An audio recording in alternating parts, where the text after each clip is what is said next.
ओम अज्ञानतिमिरान्धस्य ज्ञानाञ्जनशलाकया चक्षुरुन्मीलितं येन तस्मै श्रीगुरवे नमः। वाञ्छाकल्पतरुभ्यश्च कृपा सिन्धुभ्येव च पतितानां पावनेभ्यो वैष्णवेभ्यो नमो नमः। जय श्री कृष्ण चैतन्य प्रभु नित्यानंद श्री अद्वैत गदाधर शिवासादि गौर भक्तवृंद। हरे कृष्ण कृष्ण कृष्ण हरे हरे, हरे राम राम राम हरे हरे। तो आज हम लोग लेंगे एक नया टॉपिक। शिला गुरुदेव की बुक है फ्रॉम डार्कनेस टू लाइट। तो आज से हम कुछ दिन तक इस किताब से पढ़ेंगे शिला गुरुदेव के वाणी को। हम लोग देखते हैं इस संसार में कोई भी सुखी नहीं है। कोई सुखी क्यों नहीं है? कभी कभी लोगों के पास बहुत सारा धन होता है, कुछ लोग बहुत पढ़े लिखे होते हैं और कुछ लोगों का सोशल स्टेटस भी बहुत हाई फाई होता है। फिर भी ये सब कुछ किसी के पास ये तीनों चीजें होती है, तब भी वो इंसान खुश नहीं रहता। माने ऐसा क्यों है कि कोई भी खुश नहीं है इस संसार में? इसके कारण क्या है? बिकॉज के लोगों को ये पता ही नहीं कि हैप्पीनेस क्या है। यानी कि जिस खुशी को हम इस संसार में ढूंढ रहे हैं, हमें पता ही नहीं एक्चुअली में हम इस खुशी को कहाँ ढूंढ रहे हैं। इस संसार की चीजों में ढूंढ रहे हैं, लोगों में ढूंढ रहे हैं, लेकिन हम मटेरियल चीजों में हैप्पीनेस को ढूंढ रहे हैं। लेकिन वो हैप्पीनेस जो है, जो खुशी है, वो इस संसार में नहीं है। वो हमें ना तो बहुत धनवान होने से मिलती है। जो गरीब व्यक्ति होता है वो क्या सोचता है, वो जब किसी धनवान व्यक्ति को देखता है तो क्या सोचता है कि अगर मेरे पास भी इतना धन होता तो मैं खूब इंजॉय करता या मैं बहुत खुश होता। लेकिन वो जो सामने व्यक्ति आपको खुश थोड़े से जैसे पानी के बुलबुले जैसा हैप्पीनेस होता है, जो हमारा मटेरियल वर्ल्ड में खुशी होता है, वो कुछ क्षणिक होता है, क्षण भर के लिए होता है। तो एक्चुअली में हमारी जो खुशियां हैं उसका जो इंग्रेडिएंट है वो ना तो बहुत धनवान होना है, ना तो बहुत धन प्राप्त करना है, ना ही वो बहुत अच्छा पढ़ना लिखना होता है, ना ही बहुत अच्छा सोशल स्टेटस एंजॉय करना होता है। क्योंकि जिन लोगों के पास ये तीनों चीजें मौजूद हैं तब भी वो सुखी नहीं है। तो जो हमारी सोसाइटी है वो बहुत ही इकोनॉमिकली एडवांस होते जा रही है। सब कुछ माने अब जो हमारी सोसाइटी में है, ऐसा पुराने जमाने में सोचो हार्डशिप था, कितना लाइफ डिफिकल्ट था कि जस्ट थोड़ा सा इमेजिन करें हम तो। जैसे अब हमारे घरों में नल में पानी आता है, पुराने जमाने में कैसा था, लोग बड़े दूर दूर तक नदी में जाते थे पानी भरकर लाने में।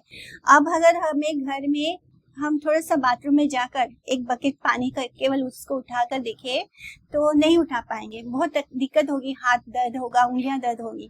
लेकिन वो लोग पुराने जमाने में बड़ी दूर दूर जाकर पानी भर के लाते थे। कितना आराम हो गया, घर में पानी आता है। और हरे कृष्ण। तो हमें उतनी हमारी मतलब परेशानी ही खत्म। हम पहले आटा खुद बनाते थे घर में, खुद चक्की में पीस के। सोचो कितना कठिनाई था, वो भी मशीन वाली चक्की नहीं होती थी जैसे अभी हम मशीन में जाके पिसवा सकते हैं। लेकिन अब तो उससे भी आराम है, हमें रेडीमेड आटा मिलता है। तो हमारी लाइफ जो है मटेरियली बहुत एडवांस हो चुकी है। कोई काम हमको हाथ से करना नहीं पड़ता, सब कुछ रेडीमेड मिलता है। अब तो खाना भी हम रेडीमेड लाकर खा सकते हैं। मतलब इतना आराम हो गया है, लेकिन लोग और ज्यादा दुखी हो रहे हैं, और ज्यादा डिप्रेशन में जा रहे हैं। पहले लोगों के पास इतना काम होता था करने के लिए कि उनका डिप्रेशन का समय नहीं होता था, लेकिन अब लोगों के पास इतना आराम हो गया, इतनी फैसिलिटीज हो गई है, और अच्छे से आराम से अब तो काम भी इतना नहीं करना पड़ता, आराम से बैठ के पढ़ाई कर सकते हैं। लेकिन फिर भी लोग क्या हो रहे हैं, डिप्रेशन में जा रहे हैं। जो जितना ज्यादा इंटेलिजेंट होता है, जो जितना हाईली क्वालिफाइड होता है, तब भी ऐसे लोग खुश नहीं दिखते।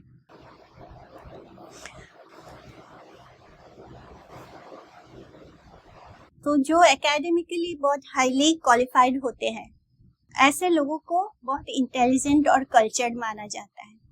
या फिर वो व्यक्ति जो सोसाइटी में बहुत अच्छा, जिसका सोशल स्टेटस हो, जो बहुत ही फेमस हो या कोई सेलिब्रिटी हो, तो ऑटोमेटिकली लोग उसको बहुत ही रिस्पेक्ट करते हैं, बहुत ही उसकी तारीफ होती है। और यहाँ पर इस दुनिया में अभी का जो समय चल रहा है, उसमें इंसान क्या करता है, वो सबके सामने बड़ा खुश नजर आता है। फिर हमें ऐसे न्यूज़ मिलती है कि रात तक बंदा बड़ा खुश था, बहुत अच्छा पार्टी कर रहा था, लोगों के बीच था, दूसरे दिन उसने सुसाइड कर लिया। तो लोग क्या करते हैं, अपने फीलिंग्स और इमोशंस को कंसील कर लेते हैं, अपना रियल इमोशंस नहीं दिखता। लोगों के बीच में इतना ज्यादा कंपटीशन हो जाता है कि वो जो चेहरे पे मुस्कान दिखती है वो भी प्लास्टिक है, वो रियल नहीं है, वो केवल फोटो क्लिक करने तक होती है। तो ये जो खुशी हम समझ रहे हैं कि लोग बड़े खुश हैं, बहुत अच्छे से एंजॉय कर रहे हैं, तो ये क्या है, ये सच नहीं है। उन्होंने अपने अंदर अपने इमोशंस को छुपा रखा है और बाहरी दिखावा होता है। ऐसा क्यों होता है कि लोग इस संसार में इतनी खुशियां ढूंढने के बावजूद, सब आराम, सब सुख सुविधा होने के बावजूद हमें सुख नहीं मिलता, हम खुश नहीं रहते। तो जो हमारा मन है, अगर हम इसको स्पिरिचुअल नॉलेज से दूर रखते हैं और मटेरियल चीजों से, मटेरियल एजुकेशन से उसको पॉल्यूट करते हैं, चाहे हम कितना भी मटेरियल एजुकेशन प्राप्त क्यों ना कर लें, उसका इस्तेमाल हम केवल धन अर्जित करने के लिए कर सकते हैं। लेकिन वो जो ज्ञान है, जो मटेरियल चीजों का ज्ञान है, वो हमारे मटेरियल लाइफ को सुख सुविधा प्रदान कर सकता है, लेकिन वो हमारे मन को सुख नहीं कर सकता। इसलिए जब हम अपने मन को स्पिरिचुअल ज्ञान से, नॉलेज से दूर रखते हैं और इस संसार के मटेरियल सुख के पीछे भागते हैं, जो ये मटेरियल नॉलेज है वो आज के जो सिविलाइजेशन है उसके वो जो खुशी का दिखावा करता है, ड्यूप्लिसिटी जिसे कहते हैं कि अंदर कुछ बाहर कुछ, तो उसका जो बेस है वो मटेरियल नॉलेज है। मैंने ये इतना इम्पोर्टेंट है कि इसके सामने ये एक कंपटीशन क्रिएट हो गया है कि लोगों को मटेरियल यानी जो हम एकेडमिक एजुकेशन की बात करते हैं, वो उसमें हमें बेस्ट होना ही चाहिए। ये एक अलग सा अजीब सा कंपटीशन चल रहा है संसार में कि उसमें हमें बेस्ट होना चाहिए। भले ही हम अपने बच्चों को स्पिरिचुअल ज्ञान से, कृष्ण से दूर रखते हैं, लेकिन उसमें हमको उनको बेस्ट करना होता है। तो यही कारण है कि हम एक डुप्लिसिटी में जी रहे हैं। हम दिखा रहे हैं कि हम खुश हैं, लेकिन अंदर से हम सुखी नहीं है, क्योंकि अंदर से वो सेटिस्फेक्शन ही नहीं मिल रहा है। सुख जो है वो आत्मा की चीज है। जब आत्मा सुखी होती है तब हम सुखी होते हैं, लेकिन हम आत्मा की सुख को, जो कि इटर्नल है, उसको जब हम मटेरियल चीजों में ढूंढते हैं, मटेरियल वर्ल्ड में ढूंढते हैं, जो कि बस यहाँ कुछ पल के लिए होता है, यानी जो सुख आत्मा को चाहिए वो स्पिरिचुअल चीज से ही मिल सकता है। खुशी जो है वो आत्मा खुश होती है, तभी हम खुशी को महसूस कर सकते हैं, तभी हम इटर्नली हैप्पी रह सकते हैं। लेकिन हम अगर अपने शरीर को, अपने तन को, अपने मन को खुश करने की कोशिश में मटेरियल चीजों को इकट्ठा करने लगते हैं, तो वो खुशी भी उन मटेरियल चीजों की तरह है। जैसे कि नया फोन आता है, बड़ा खुशी होता है, तो फोन भी तो कुछ दिन में खराब हो जाता है, वैसे वो खुशी भी कुछ पल की है, यानी वो चीज ही कुछ पल का है, मेहमान होता है। हर चीज इस संसार में क्या है, कुछ क्षणिक है, कुछ देर के लिए है बस। इस तरह हम जो ह्यूमन नेचर है वो क्या करता है, वो अपने ही डिस्ट्रक्शन के लिए जो बीज है उसको बो देते हैं। हम अगर हम बच्चों को बचपन से ही कृष्ण और कृष्ण की लीलाएं और उन्होंने जो हमें नॉलेज दिया है भगवद गीता के थ्रू, अगर बचपन से बच्चों को इसमें भी स्ट्रॉन्ग किया जाए, उसको भी उनके जीवन का एक हिस्सा माना जाए, तो आगे जाकर ये बच्चे डिप्रेशन में नहीं जाएंगे। ये गलत रास्ता नहीं चुनेंगे अपने जीवन में, क्योंकि उनका जो बेस होगा, जो कोर होगा, वो स्ट्रांग होगा। लेकिन इस संसार में क्या हो रहा है, हम एकेडमिकली जो मटेरियल ज्ञान है, जो मटेरियल नॉलेज है, उसको बहुत इम्पोर्टेंस है। उस पानी की तरह माता पिता अपने बच्चों पर पैसे खर्च करते हैं, उनको इस क्या बोले, जो भेड़ चाल बोलते हैं इसको, जैसे भेड़ें जो होती है, शिप्स, वो जब चलते हैं तो वो केवल चलते हैं, यानी वो अपने आगे वाले शिप को देखते हैं और उनको फॉलो करते रहते हैं। तो इसको बोलते हैं भेड़ चाल। तो ये संसार जो ये भेड़ चाल जैसा ही है कि यहाँ पे जिस तरफ सारी भीड़ जा रही है, हम उनको फॉलो करते हुए उनके पीछे चल रहे हैं, बजाय इसके कि हम अपने आप को इंसान समझें और ये जाने कि हमारे इस बॉडी का, इस ह्यूमन बॉडी का क्या कारण है, हम क्यों एनिमल जैसे नहीं हैं, हम अलग हैं, हम पशु जैसे नहीं हैं, तो हम वही काम क्यों करते हैं जो पशु करते हैं। तो कुछ तो फर्क होगा। भगवान ने क्यों हमको बोलने की क्षमता दी, भगवान ने क्यों हमें बुद्धि दी, हमें क्यों 2 पैरों पे चलने वाला प्राणी बनाया, हमें 4 पैर क्यों नहीं दिए, हमें पंख क्यों नहीं दिए, हम पानी में फिश की तरह क्यों नहीं तैरते हैं। तो ये सब बातें हर मनुष्य को सोचनी चाहिए कि भगवान ने हमको अगर सबसे अलग बनाया तो कुछ तो कारण होगा जो ये शरीर दिया है, कुछ तो कारण होगा कि उन्होंने हमें पशुओं से ज्यादा इंटेलिजेंट बनाया है। हम अपने सेंसेस को कंट्रोल कर सकते हैं, पशु ये काम नहीं कर सकते हैं। तो ये सारी चीजें, इसको हम कभी सोचते ही नहीं, कभी हमारे दिमाग में आता ही नहीं। जब तक कि हम किसी से ये बात सुने नहीं, तब जाके थोड़ा थोड़ा हमें सोचने पे मजबूर कर देता है वो इंसान।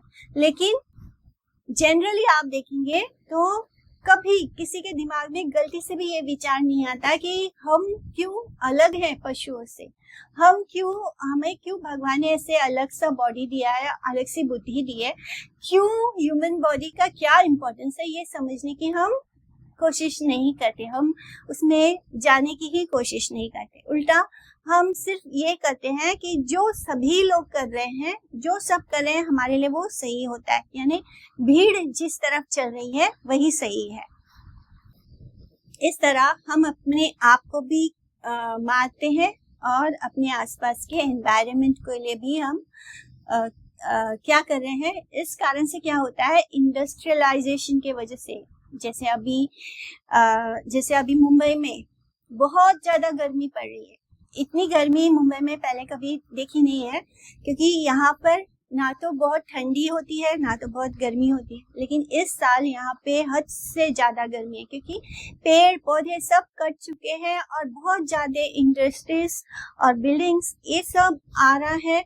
इसके वजह से जो पोल्यूशन हो रहा है, ये सब कुछ हमारे लाइफस्टाइल को बिगाड़ रहा है, हमारे जीवन के लिए भी खतरा बन रहा है।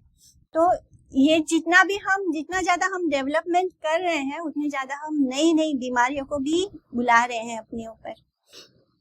इस तरह इस मिसमैनेजमेंट के कारण क्या होता है, हम हर रोज सफर करते हैं, हम हर रोज बहुत पेनफुल, हमें सिर्फ दूसरों के दुनिया के सामने दिखाने के लिए हम कंपटीशन में रहते हैं। उनके सामने हम खुश दिखाते हैं अपने आप को, क्योंकि हम लोगों के साथ, अपने रिश्तेदारों के साथ, अपने फ्रेंड्स के साथ एक तरह से कंपटीशन में चल रहे हैं। एक ऐसी स्थिति आ जाती है कि हम जिनको अपना दोस्त बोलते हैं, उनके साथ ही कंपटीशन सा चल रहा होता है, तो उनके सामने भी हम ओपनली अपने पेन को नहीं दिखा सकते। उनके सामने भी हम एक नकाब सा पहन लेते हैं खुश रहने का, कि हमने इतनी तरक्की की है तो हम बड़े खुश हैं। ये हम आसपास अपने सभी लोगों को दिखाते हैं, किंतु ये असलियत नहीं है। एक ऐसा स्टेज आ जाता है, हम जिनको अपना फ्रेंड्स बोलते हैं, तो फ्रेंड्स का मतलब ये नहीं होता है कि हम उनसे अपने पेन को, अपने दुख को छुपा लें। लेकिन क्या होता है, हम अपने आसपास के लोगों के सामने भी अपना दुख नहीं बोल सकते, हम अपनी तकलीफ नहीं बोल सकते, क्योंकि हम उनके साथ ही एक कंपटीशन में होते हैं। इस संसार में हम सुखी हैं ऐसा हम दिखाते हैं, किंतु होते नहीं हैं। तो ये क्या कर रहा है, हम अपने नेचुरल रिसोर्सेस को भी, अपने एनवायरनमेंट को भी मिसमैनेजमेंट के कारण खत्म कर रहे हैं। भगवान ने जो हमें नेचुरल रिसोर्सेज दिए हैं उसको हमने एक अलग तरह से यानी आजकल हर चीज में बिजनेस ढूंढना फैशन हो गया है। मतलब हमें बिजनेस करना आना चाहिए, हमें हर चीज को एक्सट्रैक्ट करके उससे धन कमाना आना चाहिए। लेकिन भगवान ने हर चीज नेचुरली दी हुई है, उसको हम नेचर को छोड़कर हम क्या कर रहे हैं, हम आर्टिफिशियली लाइफ को डेवलप कर रहे हैं। जैसे अब लोग वापस किसमें जा रहे हैं, जैसे अब हमारा लाइफस्टाइल बिगड़ जाने से क्या हुआ है कि हमारी हेल्थ इश्यूज आ रहे हैं। हेल्थ इश्यूज आने के कारण अब जो चीज लोग पहले गांव में बड़े सस्ते सस्ते मिलने वाली चीजें जो गांव में ऐसे ही लोग खाते थे, अब वो चीजें हमें सुपरमार्केट में पैकेट्स में मिलते हैं। जैसे सत्तू मिलता है, फिर ग्रेन्स मिलते हैं, जो अलग अलग जो सिंपल खाना जो पहले लोग खाते थे अब वो हम अपने हेल्थ के लिए खा रहे हैं। हम न्यूट्रिशन के लिए जो सीड्स हैं वो सारा हम ले रहे हैं, क्योंकि अब हमें पता चल रहा है कि जो पहले लोग खा रहे थे वो बेटर था, क्योंकि वो नेचर से जो एक्सट्रैक्ट हो रहा था वो खा रहे थे। और अब हमने अपनी लाइफ को इतना ज्यादा खराब कर लिया। पिज्जा एंड जो मैदा होता है ये कितना हमारे लाइफ को डिस्ट्रॉय कर रहा है, इसने हमारे हेल्थ को कितना नुकसान पहुंचाया है। अब सबको ये बातें रियलाइज हो रही है। अब वही चीजें महंगी होकर हमें सुपरमार्केट में मिल रही है जो बड़ी आसानी से लोग गांव में खाया करते थे। तो घूम फिर के हम वहीं पहुंच रहे हैं दोबारा। तो जब हमें रियलाइज होता है, पहले वही चीजें अब रिसर्च होके बाद में पता चल रही है, तो अब लोग उसको बड़ी आसानी से एक्सेप्ट करके खा रहे हैं। तो इस तरह हमने अपने जो नेचर है उसको बड़ा ही मिसमैनेज करके नुकसान पहुंचाया है। बहुत ही इमीडिएटली हमें रैपिड इकोनॉमिक डेवलपमेंट के कारण, ग्रोथ के कारण क्या हो रहा है, जो हमारा कल्चर है वो सब डेवलपमेंट मॉडल्स की वजह से सब कुछ अलग तरीके से हो रहा है। हम अपने ट्रेडिशनल आइडियाज से, अपने रूट से दूर हो गए। हाँ, हम जितना प्रकृति के पास रहते हैं उतना हम खुश रहते हैं। जैसे पहले जमाने के घर कैसे होते थे, ओपन होते थे, खुला खुला होता था आसमान, बीच में एक वरांडा होता था जहाँ पर खुला आसमान दिखाई देता था। लेकिन वो क्यों होता था, क्योंकि हम प्रकृति के साथ जितना अपने आप को रखते हैं उतना ज्यादा हम हेल्दी रहते हैं। वो हमें डिप्रेशन से भी दूर रखता है। जितना हम खुली हवा में रहते हैं वो हमें डिप्रेशन या नेगेटिविटी से भी दूर रखता है। तो ये नेचुरल तरीका था हमारा। वहाँ उस समय के लोगों को ये भी पता नहीं था कि डिप्रेशन क्या होता है, लेकिन अब हर कोई, छोटे छोटे बच्चों को भी डिप्रेशन हो रहा है। तो ये सब हम लोग ने एक्वायर किया है, ये सब हमने अपने लिए क्रिएट किया है। इस संसार में भगवान ने जो नेचुरल चीजें दी उसको छोड़कर हम आर्टिफिशियल वर्ल्ड क्रिएट किया है। क्योंकि मनुष्य जो है उनको ये ईगो है कि मैंने बनाया वाला यानी जो ये फॉल्स ईगो है कि मैंने किया, हमें कर्ता बनने का शौक है। और जब हम सोचते हैं कि हम कर्ता है तो वहां से हमारे दुखों की शुरुआत हो जाती है। इस तरह हमारे अंदर लालच बढ़ता जाता है। इस संसार को भोग करने का जो लालच है, हर वक्त जो ये मन है इसको हर वक्त कुछ नया चाहिए होता है। यानी उसे लगता है, मन का ये स्वभाव है, उसको हर चीज नई चाहिए होती है। हर वक्त उसको कुछ नया चाहिए होता है। तुरंत उसको अगर कुछ हमें अच्छा लग रहा है, हमने लिया, तुरंत थोड़ी देर के बाद हम उससे बोर हो जाएंगे, हमें दूसरा चाहिए। यानी बार उसको नया चाहिए। तो इस मन को सेटिस्फाई करने के चक्कर में हम क्या करते हैं, हम संसार में अपने आप को बांधते चले जाते हैं। इस संसार में हमें और नई चीजों के लिए क्या चाहिए, पैसे चाहिए। पैसे कमाने के पीछे हम पागल हो जाते हैं, क्योंकि हम अपने सेंसेस को वो सुख देना चाहते हैं। हम अपने मन को वो सुख देना चाहिए, क्योंकि मन को हर समय कुछ ना कुछ नया चाहिए होता है।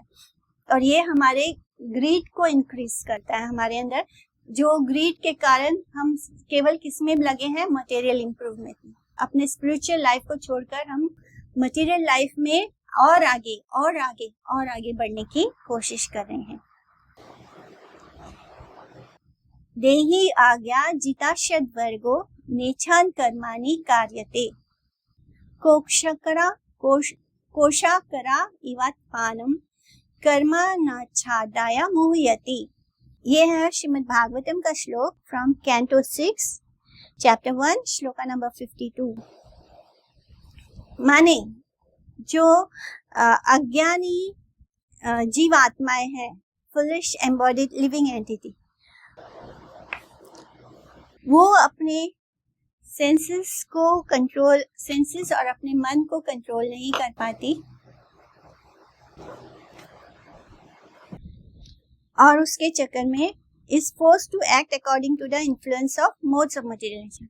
अगर हम अपने सेंसेस को कंट्रोल नहीं कर सकते, अपने मन को कंट्रोल नहीं कर सकते, तो हम किसके इन्फ्लुएंस में हैं? प्रकृति के 3 गुणों के अधीन है और वो प्रकृति हमें अपने हिसाब से नचाती है।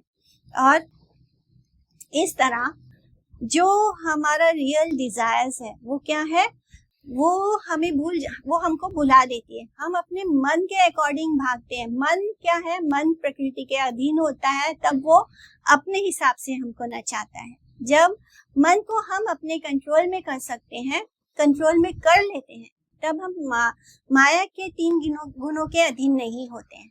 तो इस तरह क्या होता है, जैसे कि कोई रेशम का कीड़ा होता है, वो क्या करता है, वो अपने ही सलाइवा से, अपने ही थूक से क्या करता है, कोकून क्रिएट करता है और फिर बाद में वो क्रिएट करने में क्या करता है, वो ये भूल जाता है कि उसको उसमें से बाहर भी निकलना है। बिल्कुल वैसे ही जैसे मनुष्य ये भूल जाता है, वो संसार में लग जाता है। जैसे ब्रह्मचारी आश्रम के बाद गृहस्थ आश्रम में जाते हैं और गृहस्थ आश्रम में जाने के बाद उस गृहस्थ आश्रम से नहीं निकलते।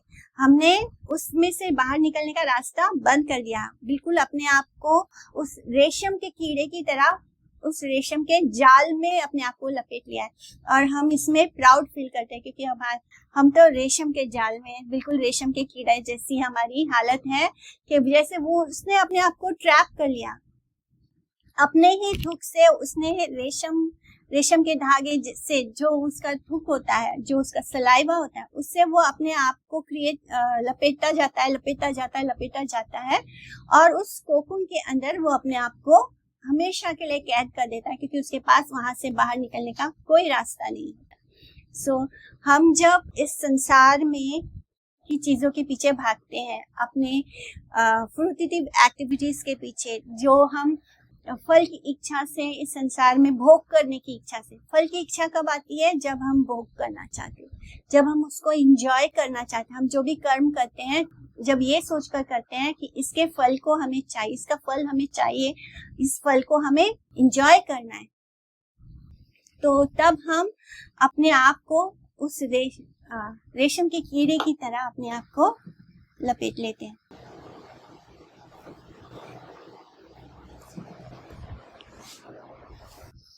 इस तरह living entity traps himself in a network of his own fruitive activities और फिर अपने आप को उसमें से बाहर निकालने का वो कोई रास्ता नहीं पाता और इस तरह वो माया मोहित होकर क्या होता है, बार बार जन्म, बार बार मृत्यु के चक्र में फंसता चला जाता है। इस तरह People simply live in dreams and phantasmagoria, यानी लोग हमेशा सपनों की दुनिया में ही खोए रहते हैं। वो बड़े बड़े प्लान, बड़े बड़े एम्बिशंस और बड़ी बड़ी स्ट्रैटेजीज के बारे में बात करते हैं और हमेशा उन्होंने पास्ट में जो किया है उसको बहुत ही शान से बताते रहते हैं। उनका जो पास्ट एकम्प्लिशमेंट है उसको हम बड़ा ही तारीफ करके बोलते हैं और जो हमारा करंट हमने जो अचीव किया है उसके बारे में बातें करते हैं। अपने फ्यूचर को लेकर हम स्कीम्स बनाते रहते हैं। बहुत ज्यादा समय तो हम पास्ट और फ्यूचर में खर्च कर देते हैं। हम बहुत कम प्रेजेंट में रहते हैं। या तो हम किसी से मिलते हैं तो हमने पीछे क्या किया था उसकी बातें करेंगे या फिर हम आगे क्या करेंगे उसके बारे में सोचते रहते हैं। बट हम अपने प्रेजेंट को अच्छा नहीं बनाते क्योंकि हम प्रेजेंट में रहते ही नहीं। बट द रियलिटी इज हमारे पास सिर्फ प्रेजेंट है, ना पास्ट है ना फ्यूचर है। कुछ नहीं है, ना आगे कुछ है ना पीछे कुछ है, जो है अभी है, इसी पल है। इस पल को अगर हम अच्छा करेंगे तो ऑटोमेटिकली आगे हमारा बेस्ट होगा। लेकिन हम लोग ज्यादा समय कहाँ खर्च कर देते हैं, अपने पास्ट में हमने जो अच्छा किया है, बड़े बड़े मटेरियल वर्क, उसके बारे में बातें करने में, या फिर आगे फ्यूचर में हम जो करने वाले हैं उसके बारे में। इस तरह हम अपना समय इन्हीं चीजों में बर्बाद कर देते हैं। अपनी एबिलिटी को एडवर्टाइज करने में, मैं ये कर सकता हूँ या मैं वो कर सकता हूँ, अपने स्किल्स के बारे में, अपने पावर, अपना कंट्री में जो यानी लोग मेरी इससे पहचान है या मैं इसको जानता हूँ। कोई बड़ा पॉलिटिकल पार्टी का नेता हो तो हम उसको, जैसे हम देखते हैं लोग अपनी सेल्फी लेते रहते हैं। कोई भी फेमस पर्सनालिटी हो तो उसके साथ जाके अपनी सेल्फी ले लो और फिर उसको पोस्ट करो अपने सोशल मीडिया पर। तो ये क्यों होता है? क्योंकि हमें सबको ये दिखाना होता है कि मैं तो इसको जानता हूँ, मैं इसको जानता हूँ। तो ये होता है अपना इन्फ्लुएंस दिखाना कि मैं तो इस बंदे को जानता हूँ। तो ये क्या है, वो क्या कर रहे हैं, एक्चुअली में क्या कर रहे हैं, वो दे आर टॉकिंग नॉनसेंस। ये सब जो है, हम जो ये समय बर्बाद करें, इसको बोलते हैं प्रजल्प। जो हम बेकार की चीजें, जिसमें सेंटर कृष्ण नहीं होता, सेंटर मटेरियल चीजें होती हैं, इन नॉनसेंस प्रजल्प में ही अपना समय बर्बाद करते हैं। इस तरह हमें अपने इस जीवन को इस तरह हमें बर्बाद नहीं करना चाहिए। ये हमारा जो ह्यूमन बॉडी है, ये क्या है, हमें स्पिरिचुअल अपॉर्चुनिटी मिला है। इसको हमने संसार में और बॉडीली रिलेशनशिप में एंटेंगल करके, जो सिल्क वर्म है, जो रेशम का कीड़ा है, उसकी तरह हमें बर्बाद नहीं करना। तो ये बात हम लोग ने वहां भी पढ़ी थी जब हम प्रहलाद महाराज की शिक्षा के बारे में पढ़ रहे थे। तब प्रहलाद महाराज इस बारे में बताते हैं कैसे कि जब जो हमारे वर्ण आश्रम है वो बहुत अच्छी तरह से बनाया गया था कि आप शुरू के 25 साल तक आप ब्रह्मचारी में रहेंगे, फिर आप गृहस्थ में जाएंगे 25 साल तक, उसके बाद आप वानप्रस्थ में जाएंगे और उसके बाद आप संन्यास लेंगे। यानी स्लोली हम इस संसार के मोह से निकलकर हमें बचपन से इस तरह ट्रेन किया जाए कि हमें ब्रह्मचर्य व्रत का पालन करना, अपने सेंसेस को कैसे कंट्रोल करना है, वो सिखाया जाता था। फिर जब गृहस्थ आश्रम में आते हैं तब आप एक ऐसा जीवन जीते हैं जिसमें आप अपने सेंसेस को ऑलरेडी, क्योंकि आपने बचपन से उसको प्रैक्टिस किया है, तो आपके सेंसेस कंट्रोल में रहते हैं और आप एक गृहस्थ का जीवन धर्म की तरह निभाते हैं। जो आपका धर्म है उसको अच्छी तरह से नियमों के साथ उसको फॉलो करते हैं। एंड फिर जब आपका वानप्रस्थ का समय आता है तब आप अपनी वाइफ के साथ अपने परिवार, अपने बच्चों को छोड़कर निकल जाते हैं, ताकि आप जैसे आजकल क्या होता है, माता पिता यानी हम लोग उस लाइफ को फॉलो ही नहीं करें। उसके कारण क्या हो रहा है कि बच्चे जो है अपने पिता को बोझ समझ लेते हैं, अपने बूढ़े माता पिता को बोझ समझ लेते हैं, कभी कभी उनको घर से बाहर निकाल देते हैं। यानी या तो आप खुद छोड़कर अच्छे से गर्व के साथ निकल जाइए और भगवान के रास्ते पर चल पड़े, या फिर वो आपको निकाल देंगे। तो ये होता है कि हम गृहस्थ आश्रम में जाकर वहां से गृहस्थ से बाहर निकलने का भी रास्ता बनाकर रखें। रेशम के कीड़े की तरह अपने आप को गृहस्थ आश्रम में ऐसे ना लपेट ले कि उसमें से बाहर निकलने का ही रास्ता ना मिले। गृहस्थी केवल इसलिए दी गई है ताकि आप कंट्रोल में रहकर अपने सेंसेस को यूज करें और फिर उसमें से भी उसको भी छोड़कर आप ईश्वर की तरफ आगे बढ़ जाएं। इसलिए गृहस्थ आश्रम दिया गया था। लेकिन आज के जमाने में क्या होता है, गृहस्थ आश्रम ही सब कुछ हो जाता है, उसको छोड़कर नहीं निकलते, उसको छोड़कर हम ईश्वर की तरफ नहीं आगे बढ़ते, हम गृहस्थ में ही अपने आप को कैद कर लेते हैं। तो ये लाइफ जो है ये बहुत ही शॉर्ट है, बहुत ही छोटा है। अगर हम टेररिस्ट अटैक में भी बच जाएं या फिर हम नेचुरल डिजास्टर में भी बच क्यों ना जाएं, लेकिन ये कोई चांस नहीं है कि हम बहुत ज्यादा लंबा जीवन जीने वाले। इस तरह इतने छोटे जीवन को हम इस तरह वेस्ट करेंगे तो कहाँ जाएंगे? हम इसी तरह जन्म और मृत्यु के चक्र में फंसे रहेंगे। इसलिए यहाँ पर आता है कि कैसे विदुर ने, जो महाभारत के में विदुर है, उन्होंने किस तरह मैत्रेय ऋषि को एक क्वेश्चन किया था। जब वो खुद वानप्रस्थ जाते हैं तब उन्होंने पूछा था, सुखाया कर्माणि करोति लोको नाते सुखम वन्यात उपारामन वा विंदेत भूयास तथा एवा दुखम यद अत्र युक्तम भगवान वदे नना। कि हे ऋषि, everyone in this world engages in fruitive activities, यानी हर कोई संसार में मटेरियल चीजों के पीछे भाग रहा है सुख पाने के लिए। मटेरियल चीजों से क्या मिलेगा? मटेरियल सुख। जैसे मटेरियल चीजें इंटरनल नहीं है, मटेरियल सुख भी इंटरनल है। तो वो कहते हैं, विदुर कहते हैं ऋषि से, मैत्रेय ऋषि से, कि हर कोई इस संसार में अपनी भोग वांछाओं के पीछे भाग रहा है, अपने भोग वांछाओं के पीछे भाग रहा है सुखी होने के लिए। लेकिन but one finds neither saturation nor the mitigation, यानी ना तो वो कोई अपने आप को संतोष प्राप्त करता है, ना ही वो अपने दुखों को खत्म कर पाता है।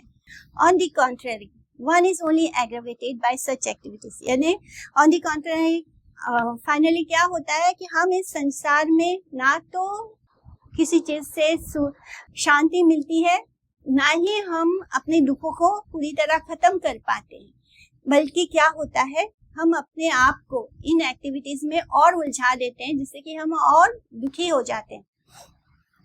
इसलिए वो क्वेश्चन करते हैं ऋषि से कि मुझे कोई ऐसा रास्ता बताइए जिससे कि मैं इसमें से बाहर निकल सकूं और अपने आप को रियल हैप्पीनेस दे सकूं, यानी जो जीवन का जो सच्चा सुख है उसको पा सकूं, क्योंकि इस संसार की कोई भी वस्तु मुझे सुख नहीं दे रही है। यहाँ पर विदुर जो है वो बड़े ही स्कॉलर हैं, तब भी वो ये प्रश्न क्यों कर रहे हैं मैत्रेय ऋषि से? क्योंकि ऐसे जो संत हैं, जो ऐसे भक्त हैं, वो इसलिए ऐसा क्वेश्चन करते हैं ताकि जो आम इंसान है, जो कॉमन मैन है, उसको ऐसे ज्ञान प्राप्त हो सके। मैत्रेय ऋषि जैसे ऋषियों से जो ज्ञान है वो सभी तक पहुंच सके, इसलिए ऐसे भागवत, जो महाभागवत है विदुर जी, ये ह्यूमिलिटी के लिए अपने आप को बहुत ही लो मानते हैं भक्त, और फिर वो दूसरों का भला करने के लिए ऐसे क्वेश्चंस पूछते हैं। तो इस तरह जो कॉमन मैन है, जो आम व्यक्ति है, उसको पता होना चाहिए कि उसका एक्चुअल पोजीशन क्या है, पोजीशन ऑफ लाइफ, यानी हमारा जीव आत्मा का धर्म क्या है, उसका क्या पोजीशन है, और वो जो माया है वो कैसे हमें इन्फ्लुएंस करती है, और किस तरह हम इन्फ्लुएंस में सोचते हैं। माया का जो इन्फ्लुएंस होता है उसके कारण हम क्या सोचते हैं कि हम बहुत खुश हैं इस संसार में, और इसलिए हम और हार्ड वर्क करते हैं, हम और काम करते हैं, जिससे कि हम और भी ज्यादा अपने आप को मटेरियली सुखी कर पाए। हम इसी को सुख जानते हैं, इसलिए हम अपने आप को और भी ज्यादा मटेरियल चीजों में उलझाते चले जाते हैं। इस तरह जब जीवन की सांझ होती है, शाम होती है, तब हमें एहसास होता है कि हमारा कोई भी प्लान वर्क नहीं किया, एक्चुअली में हम कुछ कर ही नहीं पाए हैं। इस तरह जो लॉ ऑफ नेचर है वो बहुत ही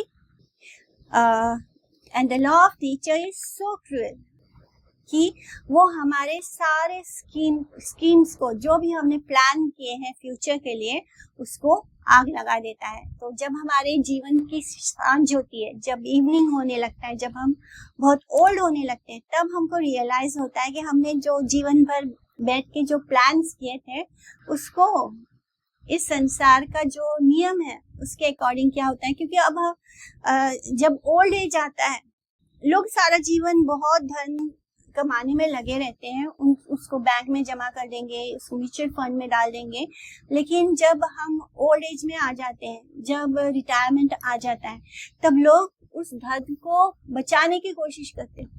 उस वक्त भी वो उस धन को अपने ऊपर नहीं खर्च करते, क्योंकि उस वक्त उनके मन में ये होता है कि अब हम और कमा नहीं सकते, अब हम और अर्न नहीं कर सकते, तो हमें वो पैसे बचाने चाहिए अपने फ्यूचर के लिए। जबकि धीरे धीरे कोई फ्यूचर नहीं बचता, पूरा सब कुछ खत्म हो चुका होता है। ना तो वो ऐसे ही संसार को छोड़कर चले जाते हैं, वो धन ऐसे ही पड़ा रहता है। लेकिन हम अपने फ्यूचर को अच्छा बनाने के चक्कर में अपने आज को नहीं जीते। अगर हम इस आज को कृष्ण के भरोसे जी पाते तो क्या होता, हमें कोई चिंता नहीं होती फ्यूचर की।